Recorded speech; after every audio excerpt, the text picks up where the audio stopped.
Welcome back to Melanin Jeeper. Behind me is the Jeep that we put the new hood on just a few days ago. But I wanted to make a video kind of explaining to you a few things about this Jeep. We'll start with the basics. This is first, it's a 1997 Jeep Wrangler. Your standard 6-cylinder, 5-speed Wrangler.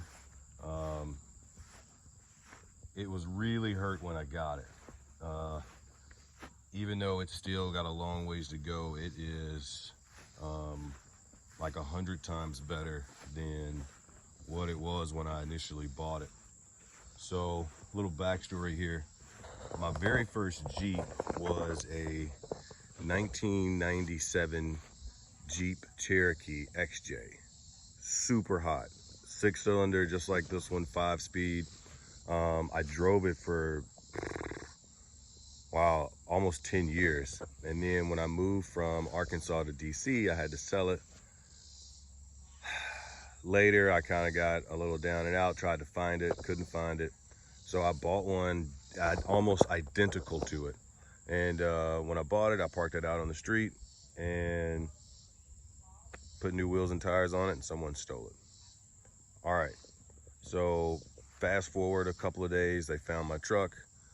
Went to the insurance with it to get new wheels and tires, and they totaled it. All right, so I took that cash and I bought this. But I actually wasn't looking for a Jeep Wrangler. What I was looking for was another XJ, but I was searching through Craigslist and I found this one.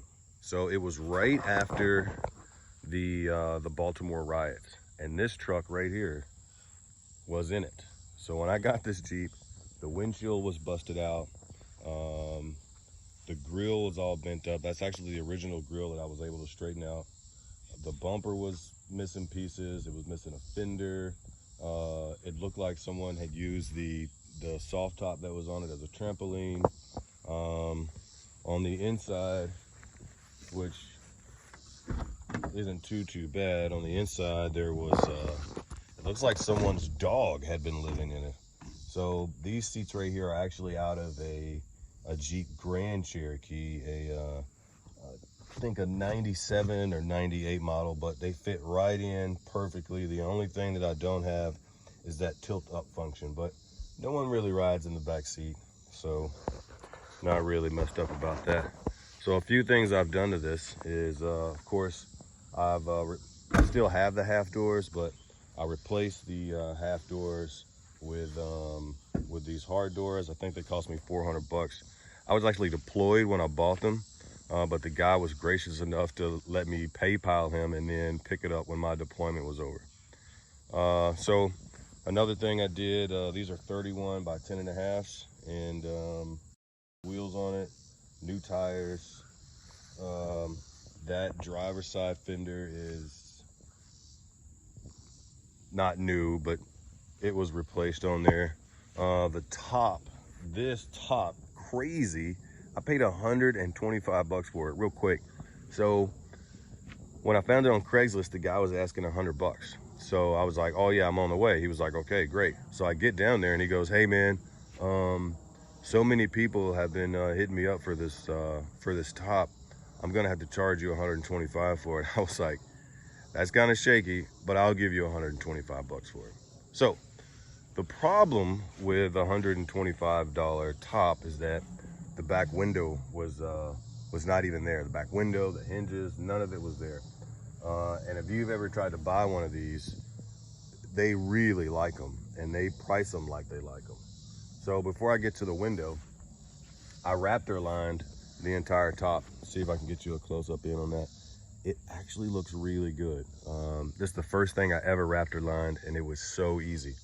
So right here is some work that I had to do, but you can kind of tell, but it's my Jeep, so it works. But this window, first I was just riding around with a piece of plexiglass that I had cut out in the shape of this and put it on the hinges, and actually tinted the inside of it to kind of make it look presentable, if you will. So nonetheless, I found this. The guy sold me the window, the hinges, the windshield wiper, Everything you see here for $100. I said, you know what? I'll take it. So let's see what else I've done to it. Put the seats in, the wheels and tires, the top, the back windshield, the doors. Oh, I had to put a muffler underneath it. So crazy story about that is I was like, oh yeah, I'm the Melanin Jeeper. I can put a muffler underneath the truck. And I did. I was semi-successful in doing so. Drove it around. So in my last video, I was telling you that I drove this thing from Washington, D.C. to Fort Belvoir, Virginia every day. So what's crazy is it's about a 30-minute drive at 6:30 in the morning. So driving there, I would be so sleepy when I pulled into the base. And then, you know, as the day wore on, I would kind of wake up a little bit. So one day I'm driving in Washington, D.C. and I hit a huge pothole, boom. And part of the muffler had fallen. So I was like, I really don't feel like doing this. I got a bunch of other projects. So I just took it to the muffler shop right here. And they got one right outside the city. So I took it there, they put it on the lift. And the guy comes out and he said, hey man, look, I can fix what you're talking about. No big deal, but I wanted to show you something. He showed me a couple of spots. He said, hey man, you've got an exhaust leak on this thing. And if you pay me X amount of dollars or whatever, I can weld it up for you, man, and just square it away right quick. And I was like, yeah, absolutely. I don't want an exhaust leak, right? So I guess that was on a Saturday morning. On Monday morning, when I took it back to work, I noticed, not at first, but after a few days, I noticed that I'm getting sleepy on the way to work. Turns out, I was like legit breathing in exhaust fumes. So luckily I hit the pothole, unfortunately, but luckily I hit the pothole so I could take it into the muffler shop so they could fix it and then the guy could point it out. Because here's the thing, I've actually taken this thing some pretty far distances, and had I not known that, who knows what would have happened. So let's not think about it. But I definitely was getting a little carbon monoxide. So a few things that I want to do to it is, if you see there, it's typical on a lot of Jeeps, the gosh, what's it called? The gas tank holder, the little skid plate that goes on the gas tank, that needs to be replaced. I found those and those are fairly cheap. I just need to pick one up and put it on there. Let's see. Of course, we talked about the windshield. Oh, my jack. These guys are like 60 bucks on Amazon, and they're worth 60 bucks on Amazon. The motor, oh my goodness. So I wish I would have had this channel back when I was really doing work on this thing. But for the motor, I put in, oh wow, new rings on the pistons, new head gaskets, new oil pan gasket, new valve cover gasket, new plugs, plug wires, coil, you name it.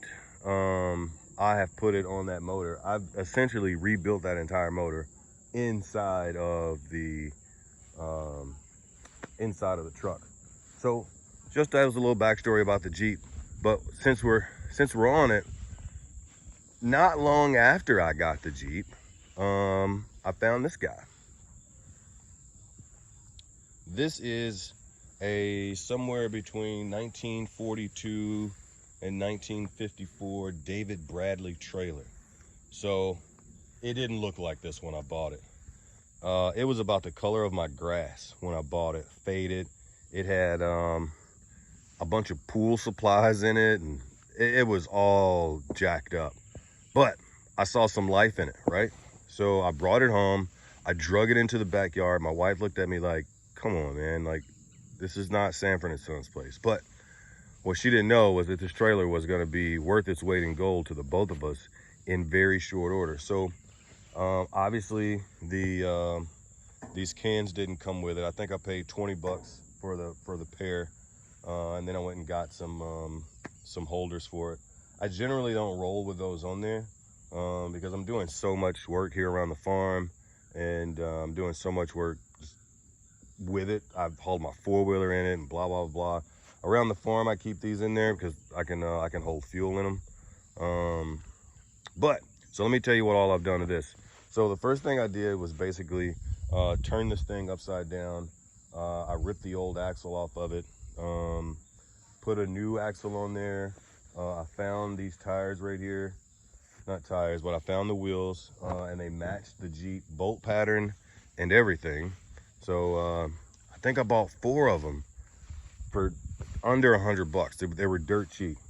Found 4 tires to put on it. I did that.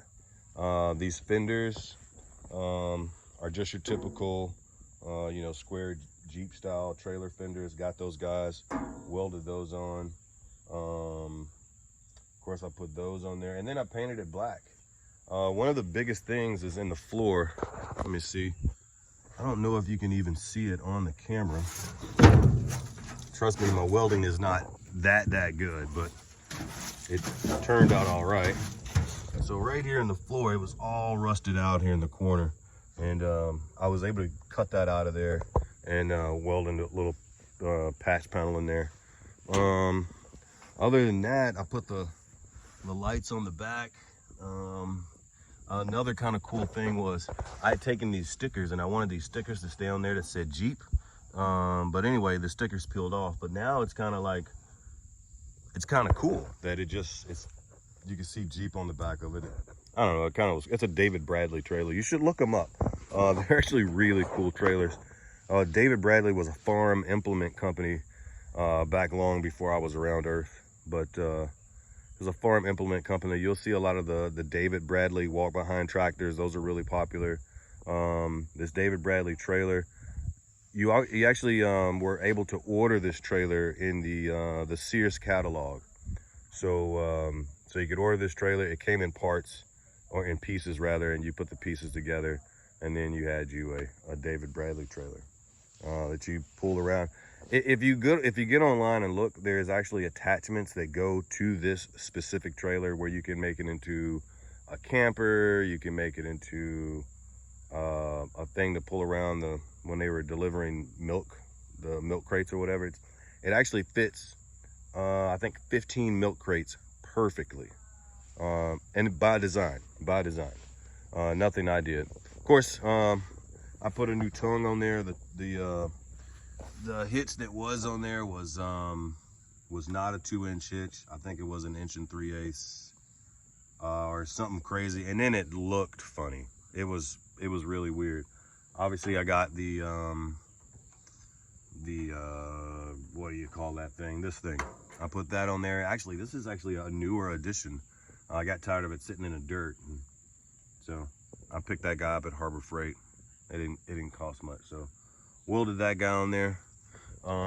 But I've got it tagged, I've got it titled. I will not go into how I got it tagged and titled. It was sort of a slippery operation, but I did it, and now it's tagged and titled. But yeah, so now, yeah, it's rocking and rolling. I wanted to share that with you. I wanted to share my Jeep here with you, and here we are. So these are just these 2 items. I've got another Jeep JK in there, which we'll talk about that soon, real soon, but it's doing good. I'm actually going to pick up 2 new seats for it tomorrow. If I'm lucky, the guy will throw in the back seat, maybe. I got to drive way out to the Eastern Shore to pick that up, but for the price I'm getting it for, we'll discuss that when all that goes in. Yeah, that's it. And then we'll talk about this, which I didn't make a video on, but my son and I built this shop back in, let's see if this is August. We built that back in June-ish, early July-ish of 2020.